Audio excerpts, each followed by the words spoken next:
que a gente está lendo aqui é que Deus, ele está irado com o homem. E os homens são indesculpáveis de seus pecados, porque tendo conhecimento de Deus, não o glorificaram como Deus.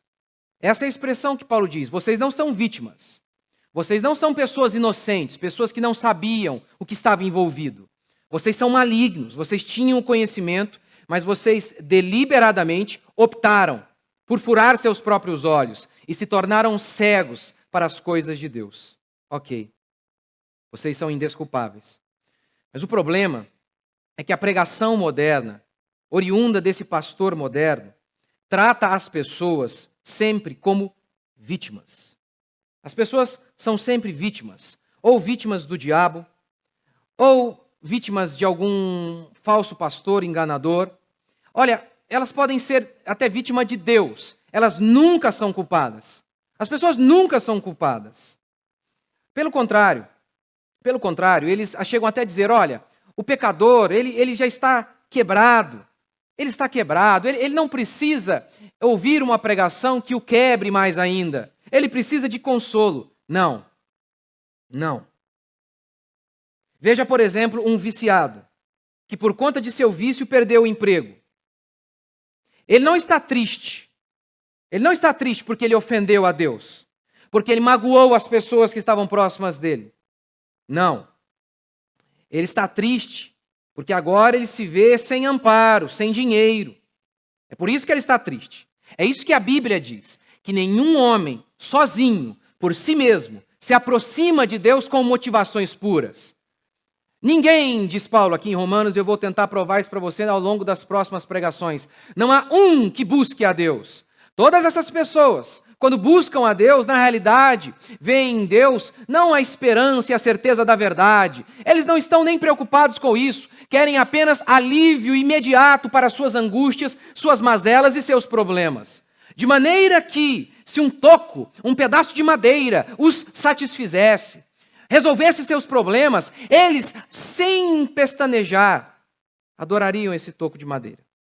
Essa é a descrição bíblica. Preste atenção, eu não estou falando que eu conheço você, quem você é. Eu não sei quem você é. A Bíblia diz que o meu coração é assim, que o seu coração é assim. Aquele que fez o seu coração descreve você dessa maneira. Não sou eu. Isso não tem a ver com o meu acúmulo de experiência, a minha maneira de analisar as pessoas. Não.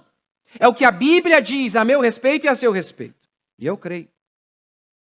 Aquele artista, quando é pego em flagrante porque fez alguma coisa errada e chora copiosamente, o choro é falso? Não é. O choro não é falso. Mas não é pelo motivo verdadeiro. Não é porque ele ofendeu o seu Criador. É porque o pegaram e ele está com vergonha. A pregação moderna aborda apenas a tristeza humana. Apenas a tristeza, não o pecado humano. De maneira direta ou indireta, o meu e o seu problema sempre é o pecado. Sempre. O pecado é a causa da desgraça humana.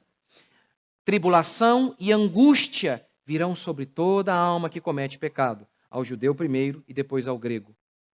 Cardos e abrolhos passaram a existir, tumores e cânceres, morte, doenças, miséria e angústia, a partir do nosso pecado, do pecado de Adão. Mas a pregação moderna não está nem um pouco preocupada em abordar isso, em convencer os homens de que os homens são malignos. Isso é fundamental para que você se aproxime de Deus. Por exemplo, vou tentar dar um exemplo para mostrar como que essa pregação moderna, da maneira como ela é feita, ela torna praticamente impossível que as pessoas se aproximem de Deus de maneira correta. Ela torna praticamente impossível que as pessoas se arrependam de verdade. Eu vou dar um exemplo. O marido, ele está lá pensando em abandonar a sua esposa e já foi mandado embora do trabalho. Por quê? Porque ele é preguiçoso.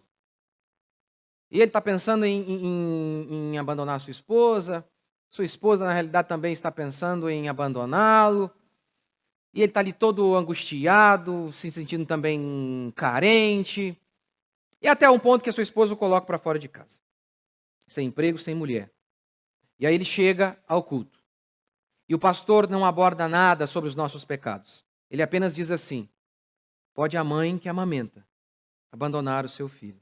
Eu, todavia, jamais me esquecerei de ti. Na hora, esse marido faz a seguinte aplicação à sua vida. Não foi a minha mãe que me abandonou, foi meu patrão, minha esposa. Mas não tem problema, Deus é comigo, eu posso todas as coisas. E ele nem parou para pensar nas besteiras que ele fez, tanto no trabalho quanto em casa, porque o pastor estava preocupado apenas em motivá-lo. E ele então saiu dali muito animado, com muita fé. Lembre-se que os demônios também têm fé e nem por isso significa que eles são salvos, lembra? Crês tu que é um só Deus? Diz Tiago, fazes bem, os demônios também possuem esse tipo de fé. Mas a fé salvífica, ela sempre se manifesta por meio de um arrependimento. Sempre. Há quantas pessoas que possuem fé para ver coisas fabulosas acontecendo e não são crentes? Pastor, tem fé, mas não é crente? Não.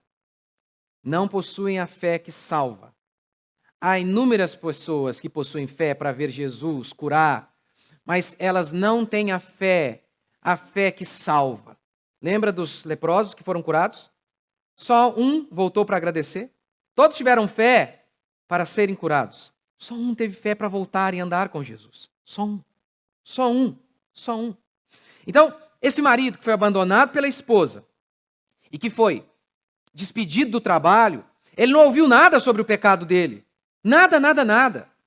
O pastor não abordou em nenhum momento que poderia ter sido aquelas inúmeras vezes que ele, apenas preocupado com o trabalho, foi se distanciando de sua família. Ou daquelas vezes que, preocupado em jogar videogame, ou ir para a casa do amigo e se esquecer de sua esposa, que fez com que ele se distanciasse. Não! Apenas a esposa está errada. Apenas as demandas de seu trabalho e de sua família é que foram os distanciando. Ele não tem nada a ver. Porque o pastor não abordou nada disso. Todas as pessoas que se posicionam ali são sempre vítimas. Todas elas, sem exceção. São sempre aquela vitimazinha que foi deixada, largada para trás e que Deus há de acolhê-las. E é por isso que esse rapaz se levanta e não vai se reconciliar com a sua esposa, se arrepender de seus pecados. Não! Ele sai cheio de ânimo para pecar mais uma vez, para continuar o seu caminho de pecado. E é assim que tem sido a história de muitas pessoas. E é justamente por isso que elas estão completamente distantes da verdadeira fé, que salva, que liberta,